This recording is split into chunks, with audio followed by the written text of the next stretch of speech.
नमस्कार दोस्तों। आज हम लोग बात करेंगे इजराइल के बारे में। इजराइल का बात इसलिए किया जा रहा है क्योंकि कुछ दिन पहले ट्रंप का गाजा प्लान जो है वो आया था। गाजा प्लान में क्या था ट्रंप का कि गाजा से इजरायली सेना जो है वो पीछे हट जाएगी।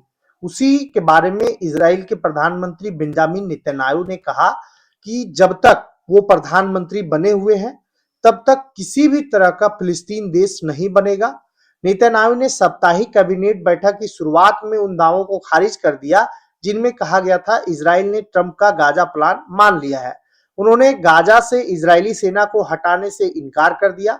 उन्होंने कहा कि इजराइल हमास को दिखावटी तौर पर नहीं बल्कि वास्तव में खत्म करना चाहता है। इजराइल ट्रंप के बोर्ड ऑफ पीस के 15 पॉइंट प्लान को खारिज करता है। सेना तब तक कोई वापसी नहीं करेगी जब तक हमास को वास्तव में निहत्था नहीं कर दिया जाता। ट्रंप ने दावा किया था कि इजराइल समझौते से खुश है। अमेरिकी राष्ट्रपति डोनाल्ड ट्रंप ने दावा किया था कि गाजा में हमास और इजराइल के बीच एक बड़ा समझौता हुआ है। इसके तहत जैसे जैसे हमास अपने हथियार छोड़ेगा वैसे वैसे इजरायली सेना गाजा से हटेगी।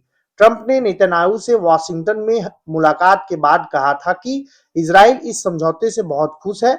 हालांकि ट्रंप ने यह भी माना था कि योजना को लागू करना मुश्किल हो सकता है और इजरायली सरकार के कई मंत्री गाजा में भी वेस्ट बैंक की तरह यहूदी बस्तियां बसाने की वकालत कर चुके हैं। नेतन्याहू के कट्टर दक्षिणपंथी नेताओं ने ट्रंप के प्रस्ताव पर विरोध जताया है। वे गाजा से सेना हटाने के सख्त खिलाफ हैं। राष्ट्रीय सुरक्षा मंत्री बेन ग्वीर ने ट्रंप के प्लान को बुरा बताते हुए कहा था कि अगर हमास के लड़ाकों को निशाना बनाना बंद कर दिया गया तो उन्हें अगला हमला करने का मौका मिल जाएगा। दूसरी ओर इजराइल में बड़ी संख्या में लोग अब भी गाजा के खिलाफ सख्त सैन्य कार्रवाई के पक्ष में हैं। मई में हुए एक सर्वे में 82% यहूदी इजरायलियों ने गाजा के फिलिस्तीनियों को उनके घरों से हटाने का समर्थन किया है। 56% लोगों ने इजराइल के भीतर रहने वाले फिलिस्तीनी नागरिकों को भी हटाने की बात कही है। इसके बाद नेतन्याहू ने रविवार को पहली बार खुले तौर पर योजना को नामंजूर किया है। उनके कार्यालय की ओर से जारी जानकारी के मुताबिक इजराइल ने ट्रंप प्रशासन को अपनी चिंताओं के बारे में भी बता दिया है।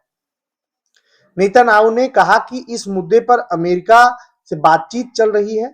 उन्होंने कहा कि अमेरिका की ओर से कुछ सुझाव दिए गए हैं जिनमें कुछ इजराइल को मंजूर हैं और कुछ नहीं है। ट्रंप का बोर्ड ऑफ पीस युद्ध के बाद गाजा के लिए अपनी योजना आगे बढ़ाने की कोशिश कर रहा है।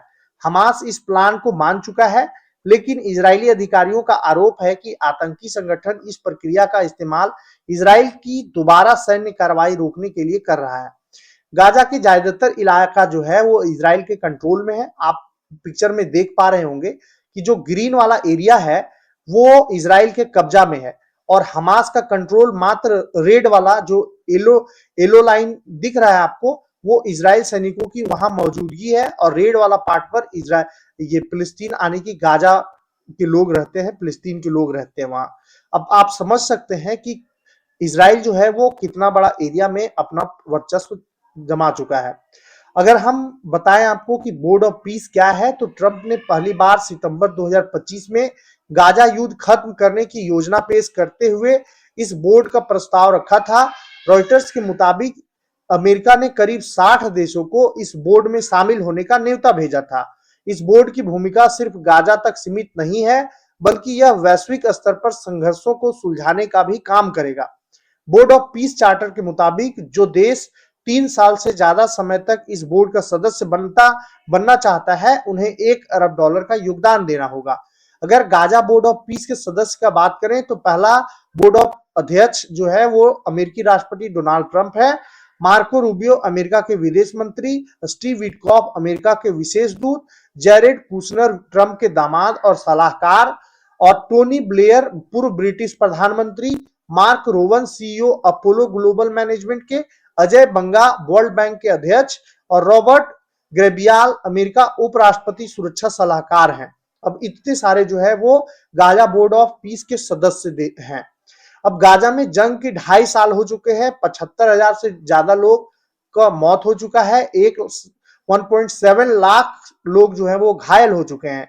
गाजा जंग में 83% आम नागरिकों की मौत हो गई। मरने वालों में 20,000 बच्चे शामिल हैं। हर महीने औसतन 640 बच्चों की मौत हो रही है। 60% गाजा के हिस्से पर इजराइल का कब्जा है अभी, और 78% यानी कि 1.95 लाख इमारतों को नुकसान पहुंचा है। 22 लाख लोग अकाल का सामना कर रहे हैं। 19 लाख लोग बेघर हैं, यानी कि उनको घर का मुंह भी नहीं देख पा रहे हैं। और इस तरह से गाजा में तहलका मचा हुआ है, और ये मतलब कि ट्रम्प का पीस प्लान जो है वो अब फेल होता नजर आ रहा है। धन्यवाद।